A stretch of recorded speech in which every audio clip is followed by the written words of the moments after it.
एक बार एक सन्यासी जी ने कहा था कि हमने गुरुजनों से सुना है कि यदि वचन से संकल्प ले ले कि बस अब कुछ महीने बाद हम सन्यास ले लेंगे और विरक्त होकर भगवान का भजन करेंगे, और यदि वो ऐसा नहीं करता तो उसे चंद्रायण व्रत रहना चाहिए, तब उस पाप से मुक्त होगा। चंद्रायण व्रत कहते हैं प्रतिपदा को 1 ग्रास, द्वितीया को 2 ग्रास और अमावस्या को 15 ग्रास, फिर नीचे घटाते चले जाओ 14, 13, 12, 11, ऐसे पूर्णिमा को पूर्ण को 1 महीने ऐसे उपवास रहने से हम सन्यास लेंगे।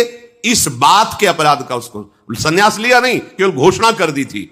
और जो सन्यास ले लिया या वानप्रस्थ, वानप्रस्थ कहते हैं पत्नी के सहित विरक्त होकर भजन करना। गृहस्थ में थे, अब निर्णय कर लिया कि अब आजीवन हम ब्रह्मचर्य रहेंगे और भगवान का भजन करेंगे, धाम तीर्थ वन आदि में रहकर वो जीवन में दोनों भजन करके भगवान की प्राप्ति में लगा, उन्हें वानप्रस्थ कहते हैं। सन्यास जो पूर्णतया वैराग्यवान होकर केवल भगवान के आश्रित जीवन। सन्यास मार्ग में माता पिता परिवार का दिया हुआ कुछ स्वीकार नहीं किया जाता, उनके द्वारा भरण पोषण नहीं स्वीकार किया जाता।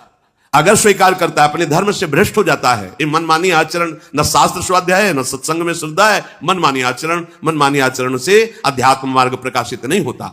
जिसने सन्यास ले लिया और वो फिर गृहस्थ में लौट जाता है, अब हमसे तो होने वाला नहीं, तो उसे आरूढ़ पतित कहते हैं। आरूढ़ पतिते दत्तो मन्यानयोपहृतम चयत, उसको दुर्गति प्राप्त होती है।